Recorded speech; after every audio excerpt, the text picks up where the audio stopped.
It is a beautiful day here in sunny California.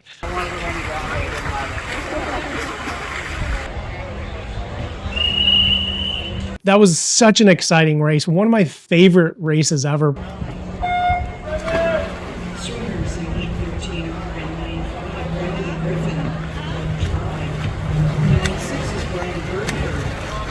Brian!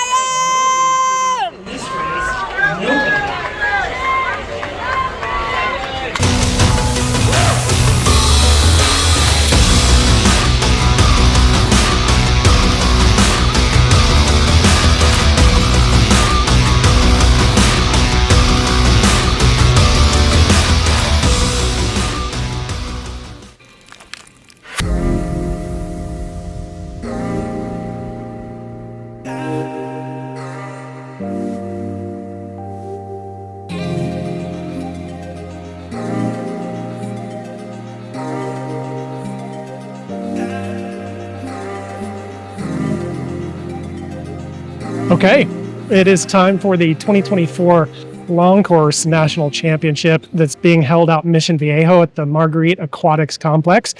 Last time I swam this meet at the same facility was in 2019, and so it's a really, really great venue. So I just went to use the restroom before we hop on the flight here, and I realized something, that men apparently, as a group, are incapable of urinating in any type of an accurate fashion. The floors in the restroom, beneath and around the urinals, are entirely disgusting. So anyway, boys, let's see if we can tidy things up, all right?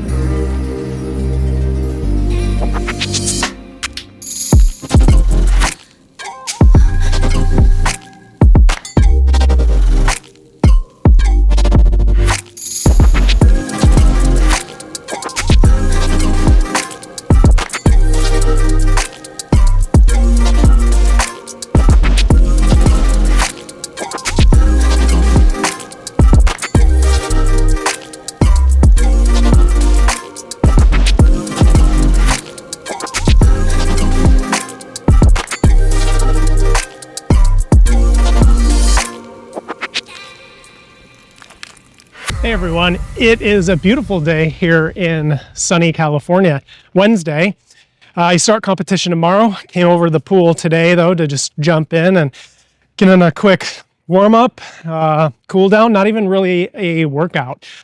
Getting the feel for the water, kind of starting to get everything in motion and really rolling toward competition tomorrow. So that's what the rest of the day is going to be. Just kind of relaxing, making sure I'm in a good spot in the zone.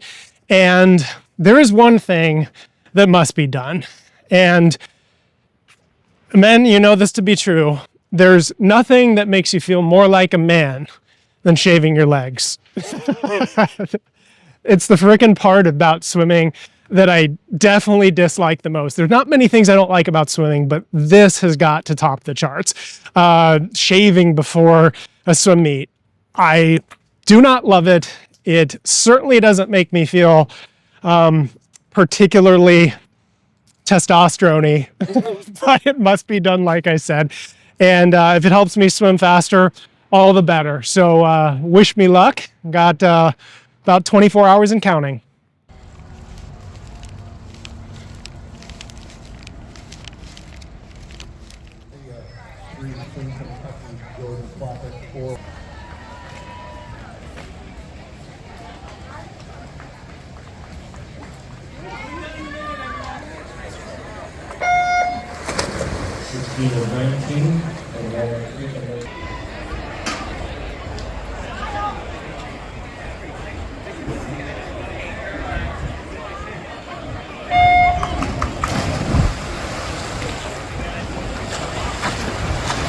And in the water, we have a good ace for the 200-meter IM, led by Water Joe from CCAP Masters. In lane 5, Clinton Jones from San Diego Swim Masters. In lane 6, Patrick Bautista from New England. Lane 7, Ryan Bergford, Colorado Masters. And in lane 8, remember to register for professional action photography with Zoom. You have to register ahead of your race if you want your race to be recorded. You can find them at the booth located in front of the check-in.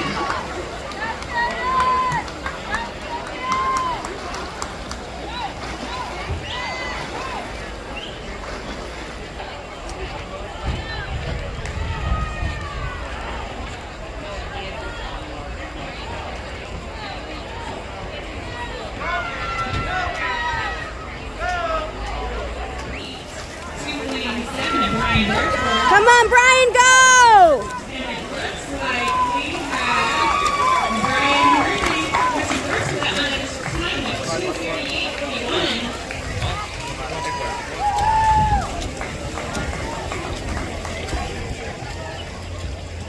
2:38.21. Day number 1 of competition is in the books. Swam the 200 IM today, and as I dove into the water, I was promptly made aware of the fact that my left goggle was filling up with water, and it filled and it filled. And by the time I wasn't even halfway down the pool on my first 50, it was just like my eyeball was completely encased in some aqua magic, but not the best and most ideal kind when you're swimming in competition. However, at the end of the day, it was awesome, and it all worked out for good. Hallelujah! I got a personal best time in that race, and I was thrilled with that. So I certainly can't complain. And you know what? When you get one of these, it never hurts.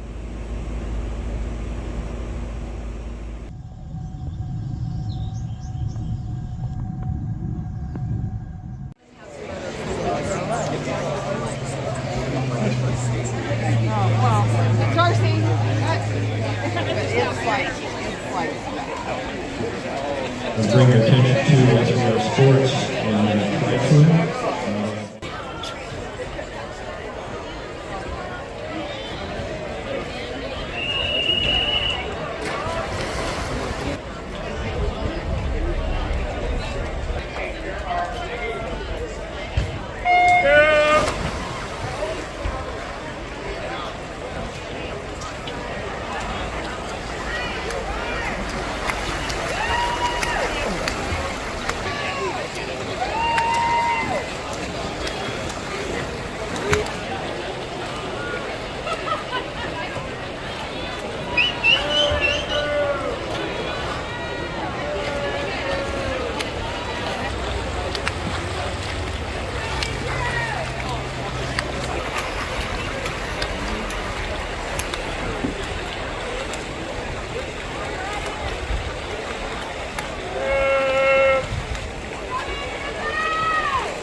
In lane number 3, Sally Jeffrey, 74 from Sacramento Masters. In lane number 4, Christy Sorrello from West Hollywood. When she's not watching me swim. Which is heat number 9 and 14. Then lane 1 is Peter Cole, second line from San Diego, Illinois. Richard Powell, 65, Washington. ride at Bergford, 33 and the Conklin, 60. A little bit more than the community.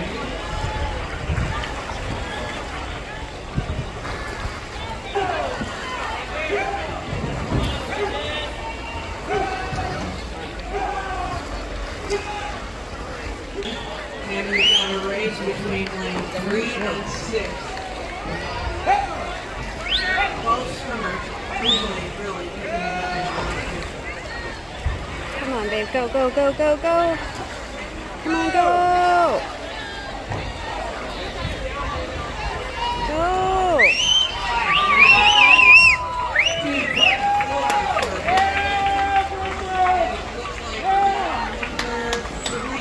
Yay! Yay!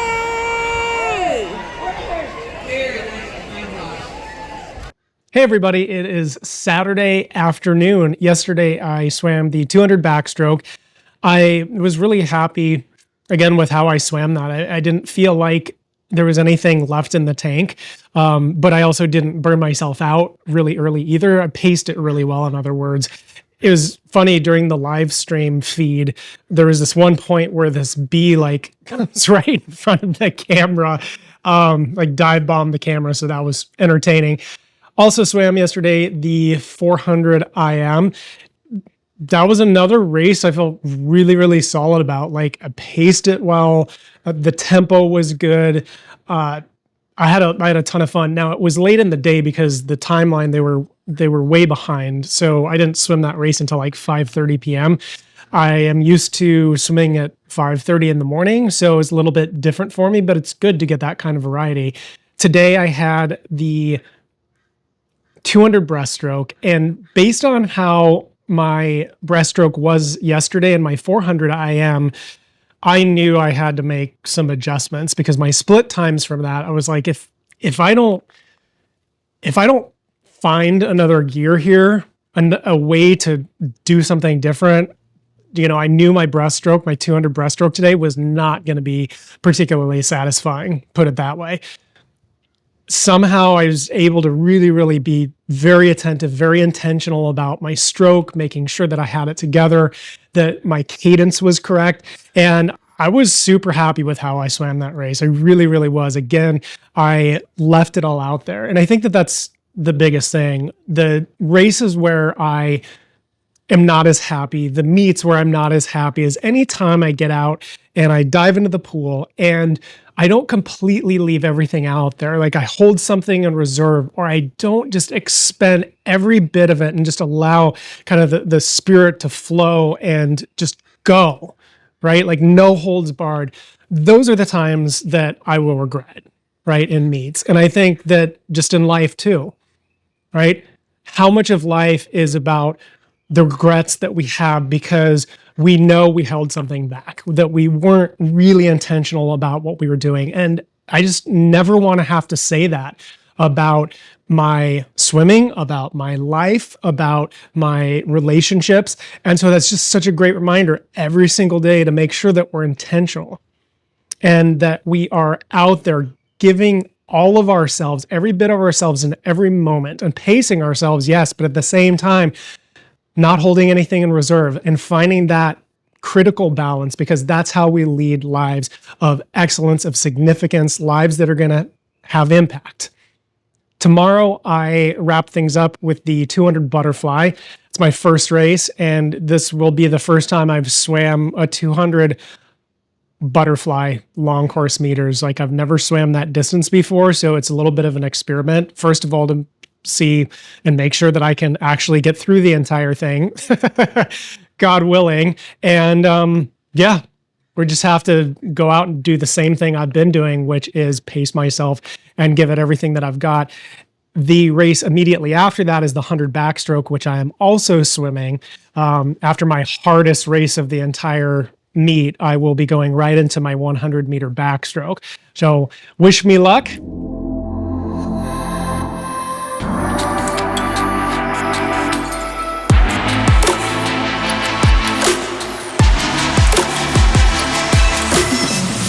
Day number 4.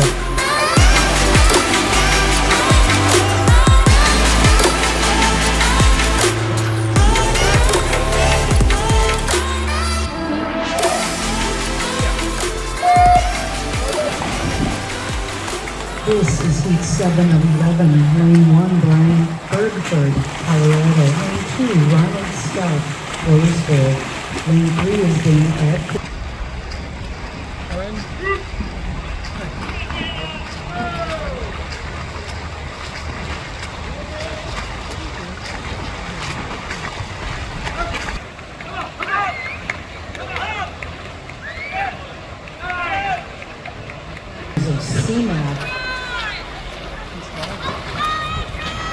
Scott seems to be pulling ahead in lane 2.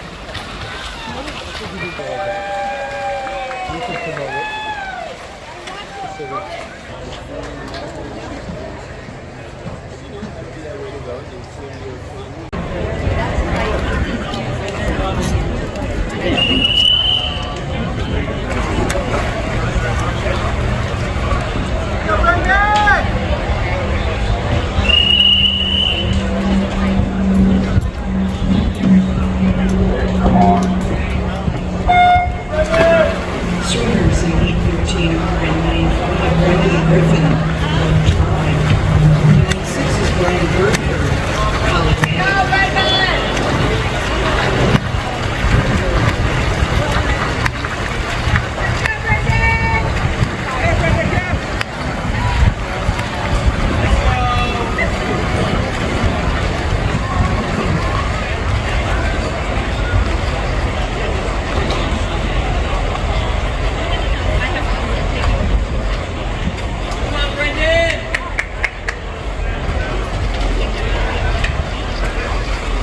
Go wide, Bergford, Brian Bergford on a great wall. Great wall and underwater stream line. Go, Brian, go! Body lead. Go, go, go! Get him!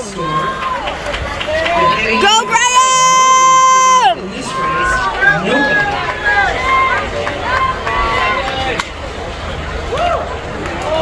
Bergford in 6. Yeah! Good job.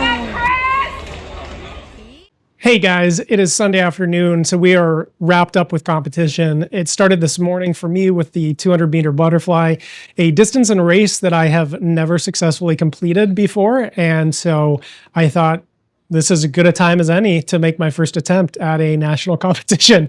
But I was really pleasantly surprised because I not only did complete it, beyond that, my split times were actually really solid. When I was swimming the race, I was thinking my back half was way slower than the front half. But actually, I went back and looked at my splits, and they were like really, really kind of spot on. Like, again, I paced it really well. I was super happy with that. The next race after that, actually the next event, was the 100-meter backstroke. It was funny, right before the race, this guy came over and he's like, hey, I'm so glad you're swimming in this next heat with me because, a couple other guys scratched. So I was going to be the only one swimming. So anyway, super friendly guy. His name's Brennan, and he's a super fast swimmer. We hopped in together, and usually like I'm just dialed in, I'm swimming my own race, and that's always first and foremost what I concentrate on because I can't control what other people are doing. And I also don't want to get distracted and pulled off my game. But on occasion, you'll have somebody that is such a good match for you in terms of pacing and tempo. And this guy was that, man. Like, that was such an exciting race. One of my favorite races ever, probably my favorite 100 backstroke race. Up until this point, my favorite 100 backstroke was actually when I was here in Mission Viejo back in 2019. But this one's got to take the cake, man. That was just an exciting race from front to finish, and just kind of, he and I pushing each other neck and neck and just back and forth. It was a thrilling thing to take part of, and such an honor to be here. And the United States Masters Swimming putting this on and allowing us this opportunity to compete is really, really an incredible blessing. So that is, I guess I would also probably say that I think this is my favorite nationals meet ever. Like the best that I've ever done, the most dialed in, I've just been on top of my game, making sure my process is exactly what it needs to be, that I'm controlling the controllables. I'm not trying to control and manipulate things that are outside of my control.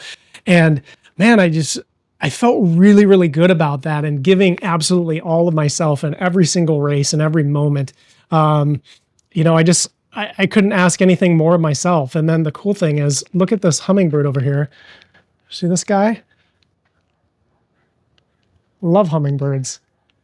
Look at that. Look how fun that is. Anyway, I mean, what a high note to finish on, right, guys? So, wait, there's one more thing we have to do. Every great epic nationals needs to end with one thing, and that is a delicious dinner to celebrate everything. It is Sunday night. We're rolling through the hood with my super hot, smoking, sexy wife that I won't put the camera on because she's camera shy because she's hot as a fox. But anyway, we'll deal with it.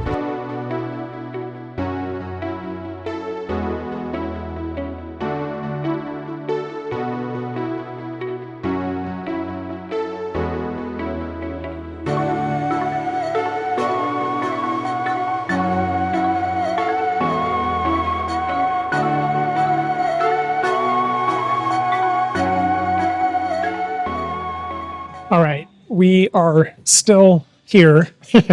Had a little mishap this morning. I went out for a run in Mission Viejo that was supposed to be about 4.5 miles. Well, I got myself turned around, I got lost, and I finally had to call my wife from the CVS, the local CVS, and beg her to please come pick me up so we didn't miss our flight. But we did miss our flight anyway. That's what happens when you turn a 4.5 mile run into a 10-mile run, because you lose your bearings.